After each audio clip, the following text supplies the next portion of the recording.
Greg, thank you for being here today. We love you so much. We're also really excited to talk about the game that you're covering. What an awesome matchup. We've got the Seahawks, we've got the Rams. What stands out the most to you in this matchup? You know, I'm not sure. So I've been doing this 5 years now. I'm not sure that we've ever prepared for a game where when you go through, like, the strengths and weaknesses of both teams, it's like each team is essentially the best at everything in the league, whether it's offense, defense, you talk about the passing game, the quarterbacks. I think the coolest individual matchup, though, Sean McVay, probably the most innovative, the most, forward-thinking offensive coordinator. He's really set that trend of how teams run offenses around the league. And then Mike McDonald. He's kind of the defensive version of Sean McVay, the cat and mouse, the personnel matching, how they're going to play it. Like, we got two of the best football minds in the league, two of the best quarterbacks in the league. Can't wait. All on the same field. It's going to be awesome. I think you talk about that matchup, coach on coach, best on best. I look at the defensive lines, and I look at Leonard Williams, and I look at DeMarcus Lawrence. And then on the other side, you got Byron Jones and you got Jared Verse. And I look at those older guys, right, Leonard Williams and DeMarcus. They're like, you know what? Let me check these guys out. Let me see what's really going on over there. And they're saying to themselves, no.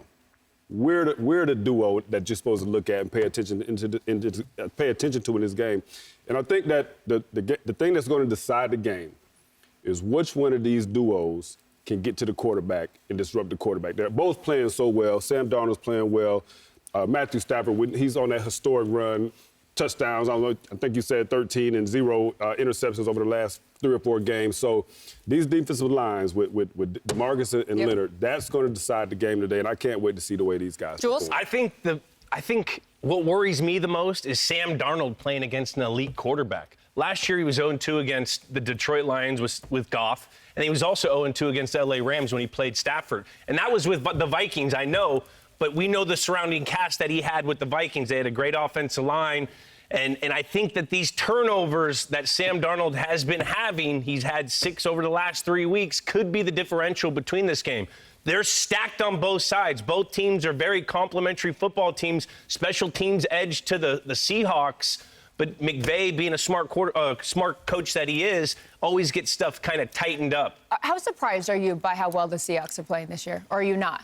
You know, I give Mike McDonald a lot of credit. You know, he becomes first-time head coach last year, clearly not happy with the offense. Took him about half the season to get the defense playing the way he wanted to, and they finished really strong down the stretch. Clearly didn't love the direction of the offense. He goes out, he brings in Clint Kubiak. Again, it's that Shanahan, McVay, under center, marry the run and the pass, everything a lot of the top teams around the league are really going towards.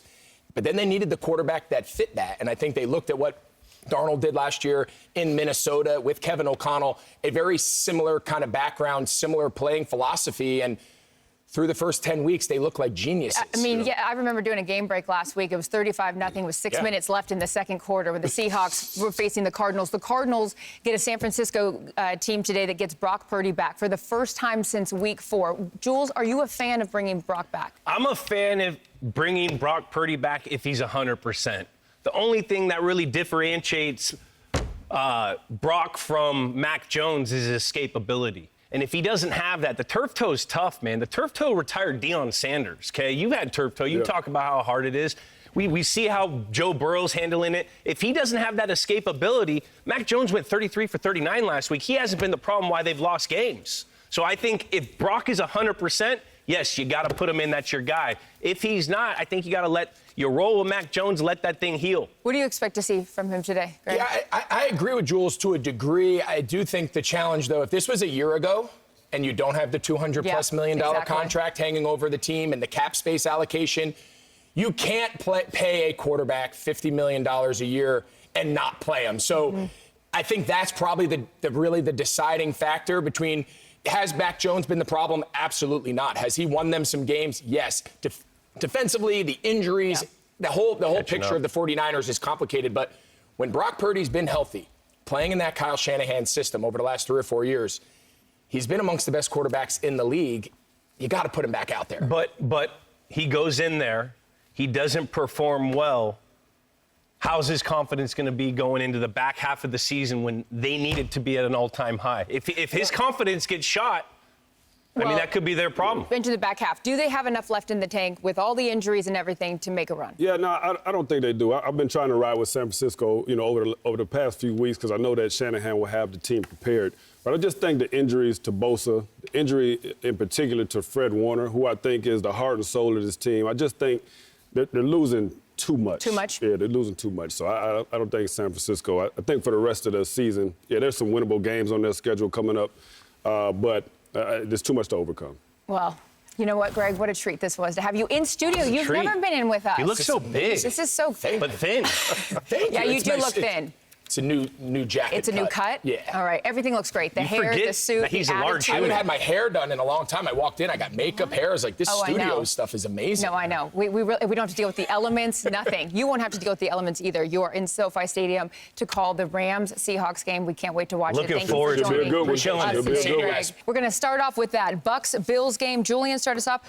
Who needs to prove it here? I don't know who needs to prove it, but I think the Bills are going to win the game. You got a pissed off Josh Allen. After coming off that loss to Miami. And they got to play the game the right way. Look, their defense is 4th against the pass. They're 30th against the run. But if the Bills get a lead early, they run the football, and then they get their defense to play against the pass, that's how they win. They got to get back to where they were. So you're not. We talked a couple weeks ago about being worried about the Bills, and you guys were like, You're worried going now. This is the end of the year. You know, the Bucks are banged up. It's turning into the old Bills where they're relying on Josh Allen way too much. Defense can't stop the run. If James Cook isn't cooking, the team ain't cooking. I think they'll be all right. We're talking next, a huge matchup, huge game between the Chiefs and the Broncos. Broncos coming off that Thursday night game where they barely put up 10 points against the Raiders. They take on the Chiefs. They're coming off a bye. We know how good Andy Reid is there. Who needs this one, Charles? I think the Broncos need it, and I think Really? that and I think that They sit atop the division. They sit atop the division, but still, when you look at the game, we just talked about the game against my Raiders, right? They struggled. You still claim them? Nice. I still claim my Raiders now. Just kidding. And Bo Nix, you know, he didn't look sharp.